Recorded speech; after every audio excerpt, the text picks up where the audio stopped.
And I am going to chat with whoever shows up for a little while here because I just was so impressed, shocked, and surprised to hear that my ovaries have essentially brain tissue in them.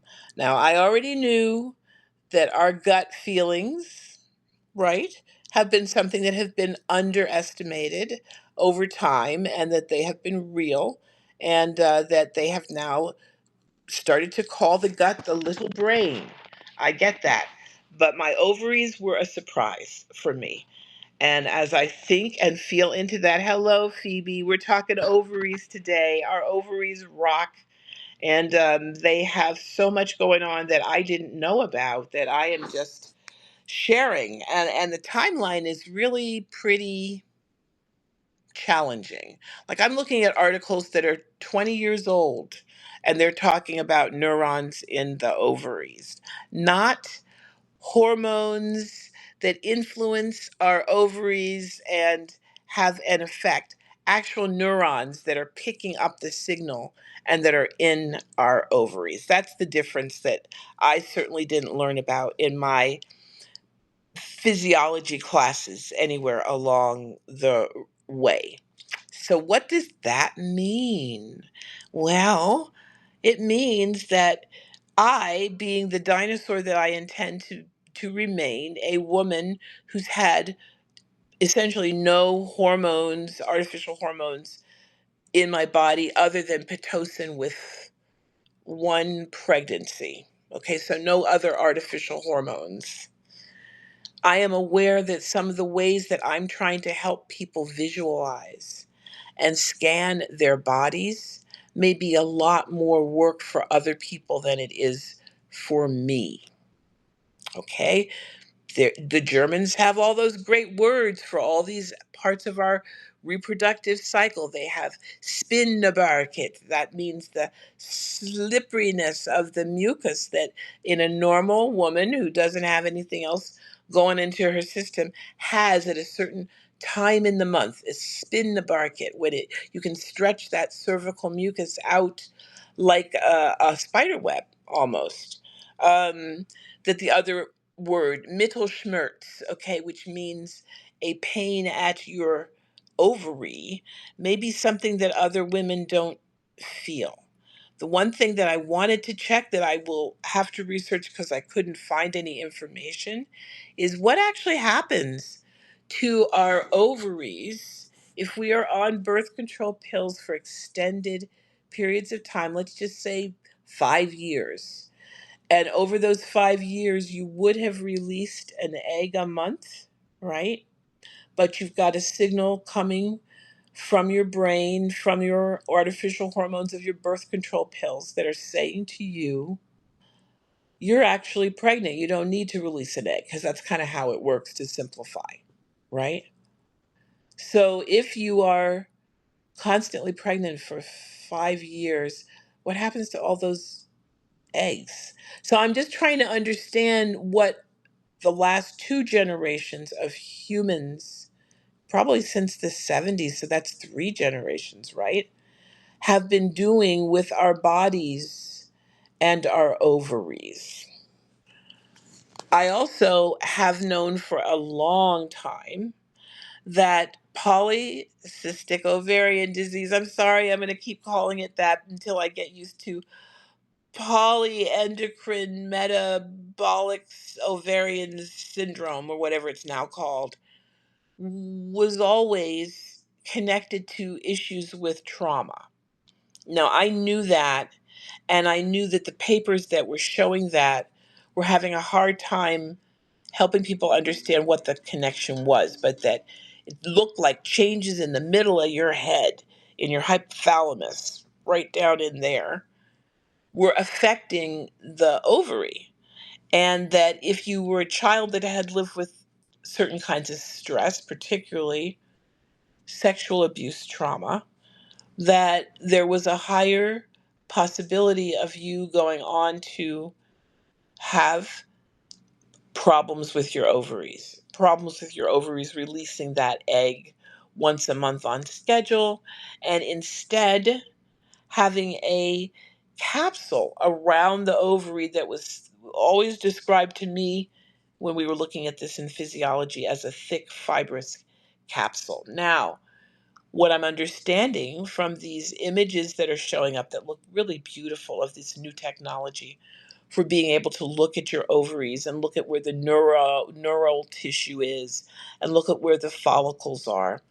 When you look at this, it looks like stars glittering in a sky, actually.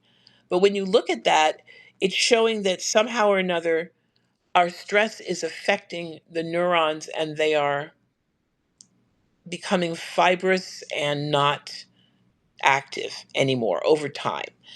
This is being put forth two ways that are interesting. One is, does this have anything to do with just natural menopause and what happens to our bodies over time with aging? And then the other is this accelerated in cultures that are so stressed, where our women are so stressed that it is affecting our fertility, and that this is starting to be something to pay more attention to. All right, so that's what I wanted to say just as a beginning. Hooray and ashe. What does anybody else want to think about and talk about with respect to your ovaries? As I said, my big thing is I can scan my body and I can feel. And I have been postmenopausal now for 16 years. That's a long time. But I remember I could follow which ovary the egg was popping out from because that middle schmerz was pretty intense.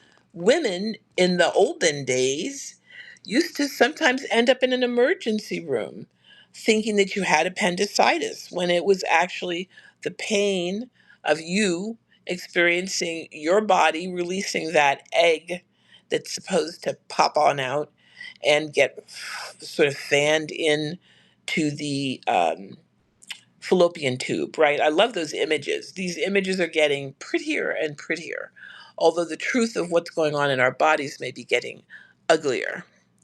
Phoebe is another person who, like me, has never had any of these hormones cross our lips. So we have a very unique, I hope it's not unique, but we have a very interesting take on life. I am noticing that I really am not sure I believe that younger women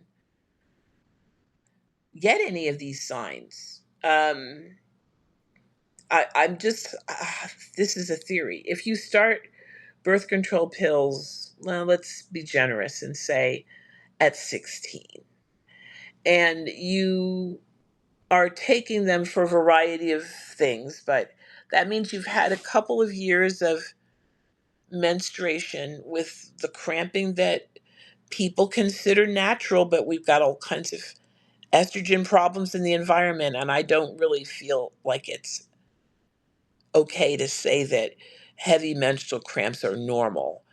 I feel like we always want to look at behaviors and food first before anything else. Behavioral issues and food. So, but just let's say you made it to 16 and you're going on birth control pills for reproductive contraception, not for all these other things that they've started to be used for.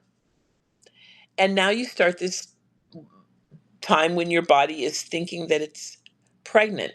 What about all those signs that I wanted you to learn about your body to know that you cannot or should not have any little pee-pees going into those little openings, right? At certain days of the month. All of that goes out the window.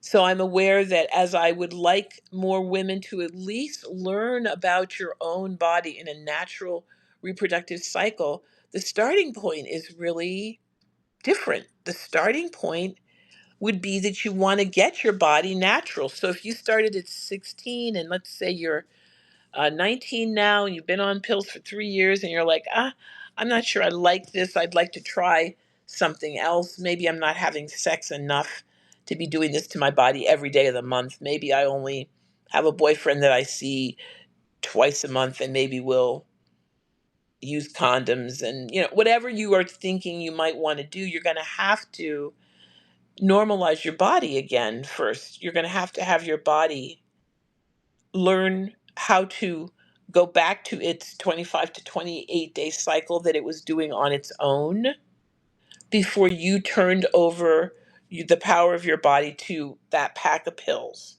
And that pack of pills is got the placebos at the end, the little 3 to 5 days, so that you will have, many of you, a menstrual period. Now people don't seem to care enough to really care. They can have a light period or they can have no period.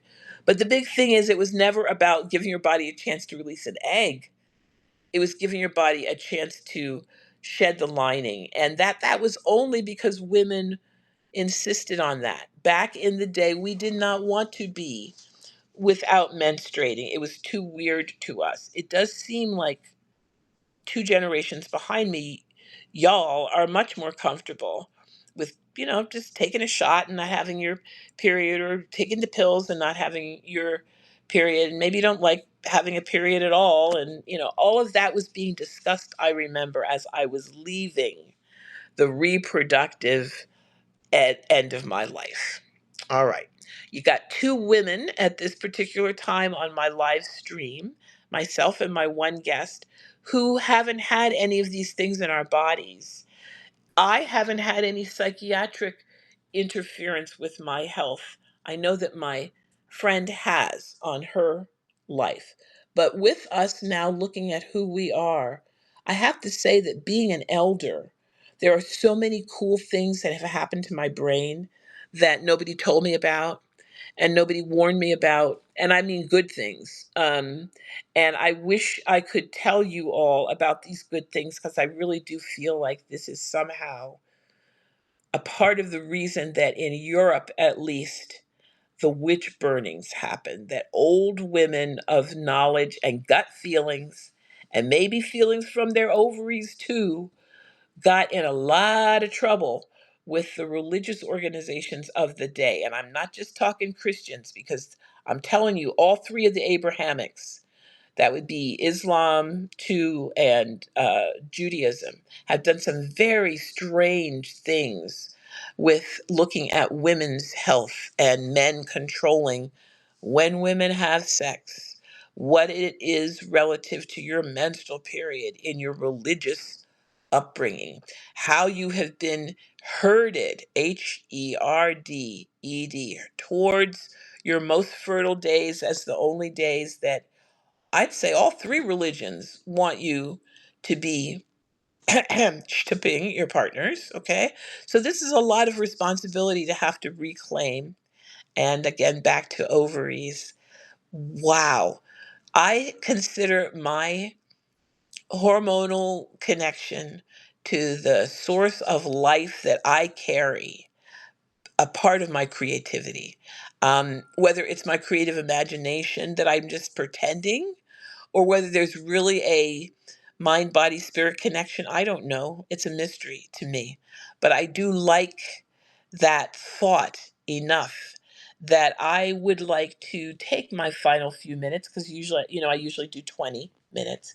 I would like to take the final few minutes and take us on a little adventure in looking creatively at what this all might mean in just a system that was a little more magical. Yeah, I'm going to use the word magical than where we live right now. All right. So I like to use toning and sound in the background. And I like you to take a deep breath and relax yourselves, whatever that means. Maybe you keep your eyes open. Maybe you close your eyes. But I want you to appreciate with me that you know women in your life. Maybe you are one. Maybe you had a mom. Most of us did in one way or another. I'm going to have to say most, because technologies are really changing fast out there.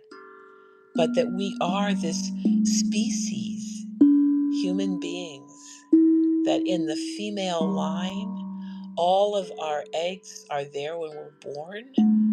What a fantastic miracle that is. And that we have our grandmother's genetic codes in us, and that we can trace back male line way, way back. How far back? Well, we are talking mitochondrial Eve. Go look that one up. Ovaries, a really amazing part of who we are. And they do more than we knew that they do. We're not quite sure. What does that mean? I'm not quite sure.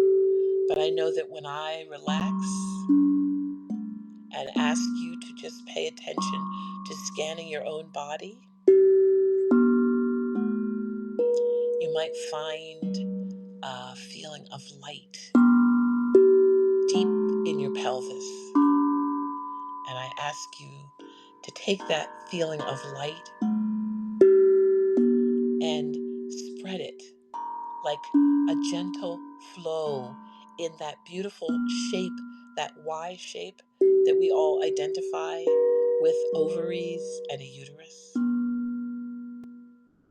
And think of it like your own beautiful flowers there.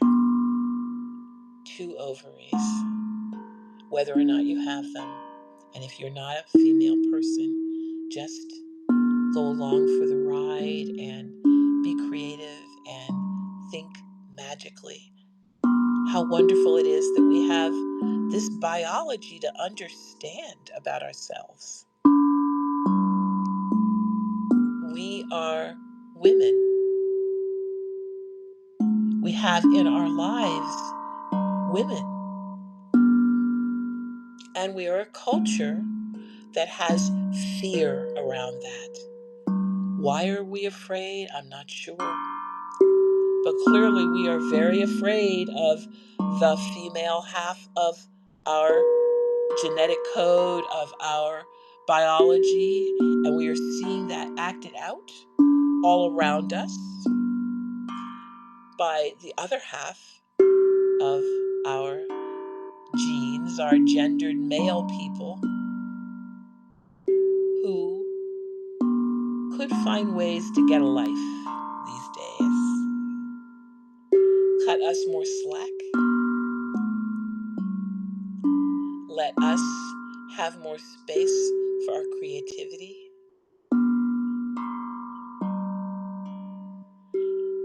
So that we don't have to flash hotly all night long. So that we don't have to toss and turn with insomnia. So that we can let go of stresses in our life and expect to be cared for well by each other and by our support networks. Ashe.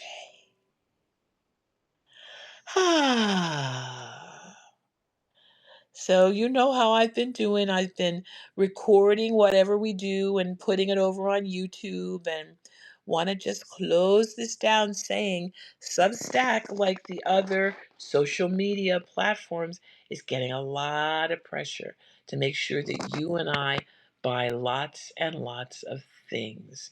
And I would like to stay in a world where you and I are learning lots and lots of things from each other, and perhaps sharing lots and lots of stories, however gory, of how we can support ourselves during times of unbelievable, makes my eyes cross, fascism. Fascism rising. On that note, I end 20 minutes. That's all we needed tonight. If anybody who listens or sees this has any topics they want to look at, wants me to go into more detail, I said I would like to check and see if testes have neurons too, but right now I'm just focusing on the ovaries. Let me know. Again, my intention is to share information in times where we need way more information than we're getting, and the mystery and the magic of it all always helps. On that note, I say good night. Goodbye, everyone. Thank you for listening.